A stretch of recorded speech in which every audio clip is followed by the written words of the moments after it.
জনাব আব্দুল আনন্দ মাসুদ, আপনাকে অনেক ধন্যবাদ। আমি একটু জনাব রাকিবুল ইসলামের কাছে যেতে চাই। জনাব রাকিবুল ইসলাম, আপনি জানেন যে যাওয়ার আগে আমি প্রশ্ন করে গেছিলাম, তারপরে জনাব আব্দুল মাহান্নান মাসুদ স্পেসিফিকলি আপনাদের বিরুদ্ধে অভিযোগ করেছেন যে আসলে যে কোনো জায়গায় 95% চাঁদার কথা এটা বলেছেন। আমরা এই ব্যাপারে একটু আপনার মতামত শুনতে চাই। জি, ধন্যবাদ। প্রথমত বলি, আমরা ছাত্রদল কেন্দ্রীয় সংসদের আমার 1 বছর মেয়াদ পূর্ণ হয়েছে। তার মধ্যে জুলাই আগস্ট আন্দোলনে আমার ভূমিকা রাখার সুযোগ হয়েছে। শুধুমাত্র আগস্টে, জুলাই না, আগস্টের 1 তারিখ অর্থাৎ জুলাই লাস্টের দিকে আমরা আমাদের নেতাকর্মীদের, বিশেষ করে আগস্টের 1, 2, 3 এই সময় আমাদের নির্দেশনা ছিল যে সব ঢাকায় আসতে হবে। নিজ করাজে এসেছে, তখন তো বুঝতে পারেন কি চলছে, সবাই আপামর ছাত্র জনতা সবাই এই প্রসঙ্গবাদ। এছাড়া এই আমার 1 বছর মেয়াদে আমি কখনো পুরো বাংলাদেশ থেকে কখনো ছাত্র দলের নেতাকর্মী নিয়ে এসে ঢাকায় কোনো প্রোগ্রাম করিনি।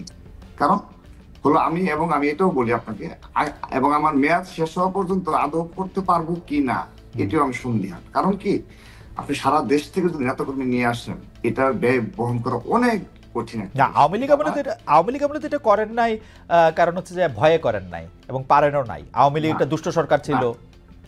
জি খালিদ ভাই, আপনার মনে থাকার কথা, 28 অক্টোবর 2023 সাল বিএনপি সারা দেশ থেকে নেতাকর্মী নিয়ে এসেছিল, লক্ষ লক্ষ নেতাকর্মী নয়াপল্টনে। ওটা নিয়ে আসা যায়, এটা আপনি ইচ্ছা করলে পারি। আওয়ামী লীগের সময় আমরা সেগুলো করে দেখিয়েছি। কিন্তু আমি যেটা বললাম যে আমাদের এই জুলাই আগস্টের উপরে তো 7 মাস অতিবাহিত করেছি, আমরা কখনো সে ধরনের প্রোগ্রাম করতে পারিনি।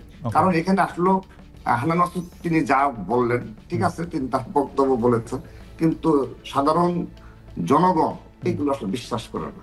কারণ হলো, আমরা এতদিন একটা ঐতিহ্যবাহী রাজনৈতিক দল এবং বাংলাদেশের সর্ববৃহৎ রাজনৈতিক দল হিসাবে আমাদের কিন্তু শুভাকাঙ্ক্ষী অনেক, এবং সাবেক ছাত্র দলের, শুধুমাত্র সাবেক ছাত্র দলের প্রতিটি উপজেলা জেলায় যে সেট আপ রয়েছে আমাদের কারো চাঁদাবাজি করার কোনো প্রয়োজন নেই। একটা বাস বলে বাসের মালিক রয়েছে ছাত্রদল সভাপতি, তার পারিবারিক ইনকাম সে বলার সাথে সাথে দিয়ে দিবে। কিন্তু এরকম একটা নতুন ছাত্র সংগঠন এবং নতুন রাজনৈতিক দল ইতিমধ্যে 2টা প্রোগ্রাম করলো সারা দেশ থেকে তাদের নেতাকর্মী নিয়ে এসে। না, শুধু একটা জেলার ক্ষেত্রে এই ঘটনা ঘটেছে জনাব রাকিবুল ইসলাম, আমরা আর কোন জেলাতে এটা শুনি নাই। না, এটা আমি আমার ব্যাখ্যাটা দিচ্ছি যে সারা দেশ থেকে ইতিমধ্যে তারা 2টি প্রোগ্রাম করেছে, একটা শহীদ মিনার, মানিক নিয়ে এভিনিউতে। তো এটা তিনি যতই ব্যাখ্যা দিন যে নিজের নেতাকর্মীরা টাকা দিয়ে এই বাস ভাড়া কিংবা এই যে আসা যাওয়া থাকা খাওয়া বহন করে, এটি কখনো বিশ্বাসযোগ্য নয়। কিন্তু আমার কাছে একটু বিশ্বাসযোগ্য, কারণ হচ্ছে জনাব রাকিবুল ইসলাম, আপনি জানেন যে নতুন রাজনৈতিক দল এবং বিশেষ করে এই নতুন ছাত্র নেতৃত্বের উপর সারা বাংলাদেশে অনেক মানুষের অনেক আগ্রহ রয়েছে, কিন্তু আপনারা এটা স্বীকার করেন আর অস্বীকার করেন। তারা এত বড় 6 মাসে কম সময় হয়েছে, তারা এত বড় একটা আন্দোলনের নেতৃত্ব দিয়েছে। না, অবশ্যই আমি আমার প্রসঙ্গে সেদিকে না, আমি আমার অভিজ্ঞতা থেকে বলছি। এবং আমরাও কিন্তু উপজেলা জেলায় আমাদের নেতাকর্মী রয়েছে, প্রতিটা জায়গায় কমিটি রয়েছে, আমরা তাদের সাথে কথা বলি যে কিভাবে আসলো, কিভাবে গেল।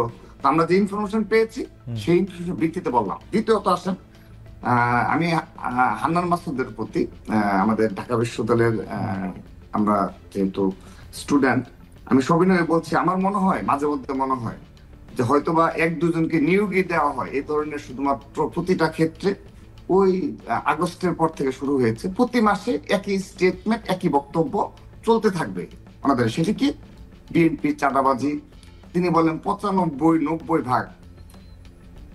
এখন আর কি বলবো, আমি আমার ছাত্র দলের প্রেসিডেন্ট হিসেবে আমার এলাকায় না হান্নান মাসুদ আপনি কথা বলেন না প্লিজ আমি রাকিবুল ইসলামকে শেষ করতে দেন। যে রাকিবুল ইসলাম যেহেতু একটা বিরতি পড়লো, এটাতে আমি একটু আপনার স্মরণ করাই দিই যে সেটা শুধু হান্নান মাসুদ বলতেছেন, ব্যাপারটা তো এরকম না। বিএনপির অনেক লোক, আমি নাম না বলি, বিএনপি করছেন, বিএনপির কথা ভাবছেন, এরকম অনেকেই কিন্তু এই কথা বলছেন। এবং আমরা কিন্তু মাঠের শক্তি অনুযায়ী জনাব রাকিবুল ইসলাম জানি যে আপনারা ছাড়া মাঠে এরকম শক্তিও এখন কারো নাই যাদের চাঁদাবাজি যাদের পক্ষে করা সম্ভব। বলছি জি। তো খালিদ ভাই, আপনি যেটা বলেছেন, তো সে কারণে আমি তো আমার বক্তব্য বলতে সময় একটু থেমে যেতে বাধ্য হলাম। তো আমার মনে হয় 1-2 জনকে নিয়োগ দেওয়া হয়, যে যাদেরকে লিখিত প্রেসক্রিপশন দেওয়া হয় যে প্রতিদিন তুমি কি এইসব বলতেই থাকবা। একটা ভালো কাজ হলে কোনো ভালো কাজ দেখা যাবে না। তো বিএনপি শীর্ষ পর্যায় থেকে এগুলোকে নিবৃত্ত করার জন্য, হ্যাঁ, রুমিন ফারহান আপু বলেছে, তিনি বলেছেন, তিনি কোন খুব থেকে বলেছেন, ব্রাহ্মণবাড়িয়ার বাস্তবতা কি সেটা কিন্তু আমরা জানি।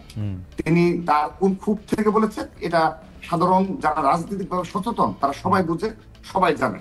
তো আমি 1-2 জনের বক্তব্য থেকে যাবো না। অবশ্যই অপ্রীতিকর এবং অনাকাঙ্ক্ষিত ঘটনা ঘটছে বিদায় বিএনপি তো প্রতিনিয়ত ব্যবস্থা নিচ্ছে, অবশ্যই ব্যবস্থা নিচ্ছে, এবং জিরো টলারেন্স। আপনি দেখেন আশুলিয়া থানায় এই যে একটু আগে একটা মিথ্যাচার করা হলো, যে কথায় কথায়, যেমন আমি বললাম না যে লিখিত প্রেসক্রিপশন, সেটা দেখেন রিটার্ন, সেটা কেমন দেখেন। একটু আগে আমার আলোচক তিনি বললেন যে বিএনপি নেতাকর্মী থানা ঘেরাও করে। আচ্ছা, একটা থানা ঘেরাও করলে এটা কিন্তু ন্যাশনাল ইস্যু হয়ে যায়, পত্রপত্রিকা আসে।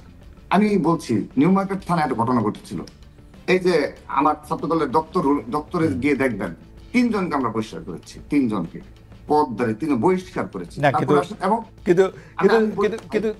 কিন্তু জনাব রাকিবুল ইসলাম, মানে আপনি কি মনে করেন না যে আসলে বিএনপির লোকজন বা ছাত্র দলের লোকজন, আপনার কাছে কি খবর থাকে না যে আসলেই কাউকে গ্রেফতার করলে বা কারো বিরুদ্ধে ব্যবস্থা নিতে গেলে ছাত্রদল যুবদল বিএনপির পক্ষ থেকে ফোন করা হচ্ছে, থানায় হুমকি দেওয়া হচ্ছে? আমি সেজন্য বলছি ভাই। জি, তো তারপরে আসলে একটা দেখলাম যে বিএনপির পিয়ন পরিচয় দিয়ে, পার্টি অফিসের কিংবা ওই মহাসচিবের নাম, ড্রাইভারের পরিচয় দিয়ে একটি করলো এবং ভিডিও, তার বিরুদ্ধে শুধু ব্যবস্থা না বলা হচ্ছে, তাকে অ্যারেস্ট করে তার আইনানুগ ব্যবস্থা নেওয়া উৎসাহিত করা হচ্ছে। এইসব যখন আপনি যুবদলের একটা শ্রীপুরের ঘটনায় বহিষ্কার করে তাকে মামলা দেওয়া হয়েছে, মানে এগুলো ছোট ঘটনা খালিদ ভাই, বাট আমরা যারা বড় সংগঠনের নেতৃত্বে রয়েছি আমরা বুঝি এইগুলো দ্বারা আমাদের মাঠ পর্যায়ে কি মেসেজ যায়, কি মেসেজ যায় সেটা আমরা জানি। আপনি একটি ঘটনা দিয়ে পুরো বাংলাদেশে নেতাকর্মীদের শিক্ষা দেওয়া হয়েছে, তুমি যদি এগুলো করো পার্টি তোমার দায় নেবে না, নিবৃত্ত করা যায়। আমরা সেই প্রক্রিয়ায় রয়েছি, এবং আমি একজন সচেতন রাজনীতি ছাত্র সংগঠনের প্রেসিডেন্ট হিসাবে আমি বলছি, বিএনপির পক্ষ নিয়ে না, বিএনপি যদি এই স্টাইলে তাদের যে জিরো টলারেন্স অপরাধের প্রতি, হ্যাঁ আমি তো অস্বীকার করছি না যে একদম গ্রাম পর্যায় পর্যন্ত কিছু হচ্ছে না, গ্রাম পর্যায়ে পর্যন্ত অপরাধটা কতটুকু করা যায়। এই যে মংলা পোর্ট বলেন, চট্টগ্রাম পোর্ট বলেন, হ্যাঁ সচিবালয় বলেন, এখানে যাদের যাতায়াত রয়েছে, আমার মনে হয় আমি জনাব রাকিবুল ইসলামের ইঙ্গিতটি বুঝতে পেরেছি। আমার প্রশ্ন শুরু করার আগে আপনি কি শেষ করেছেন জনাব রাকিব? আরেকটু ভাই, আচ্ছা তাহলে যদি আপনি 1 মিনিটে শেষ করেন। না আমি সরি, আমি খেয়াল করি।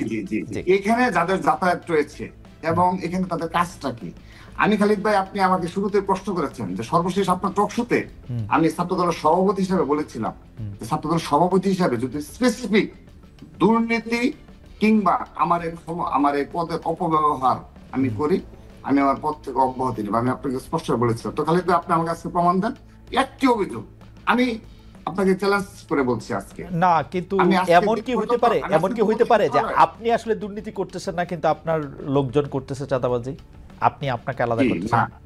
জি, এটা কি হইতে পারে? না না, এটা কি হইতে পারে কিনা এই কথা আপনার আসতেছে কিনা, যে ধরেন ছাত্র দলের মধ্যে শুধু রাকিব চাঁদাবাজি করে না আর বাকিরা করে?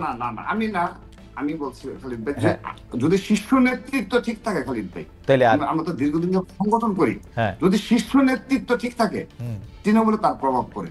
আপনি শেখ হাসিনা ডিক্টেটর ছিল, সেহেতু কি হয়েছে একদম তৃণমূল পর্যায়ে পর্যন্ত সবাই। সরি রাকিব, আমি একটু বোঝার জন্য আমি এখনই হান্নান মাসুদের কাছে যাব, আমার এটা বোঝার জন্য। তাহলে আপনি বলতেছেন যে বাংলাদেশে এই মুহূর্তে যে চাঁদাবাজির কাণ্ডগুলি করতেছে সেগুলি আপনারা কেউ করতেছেন না, বিচ্ছিন্ন দুই একটা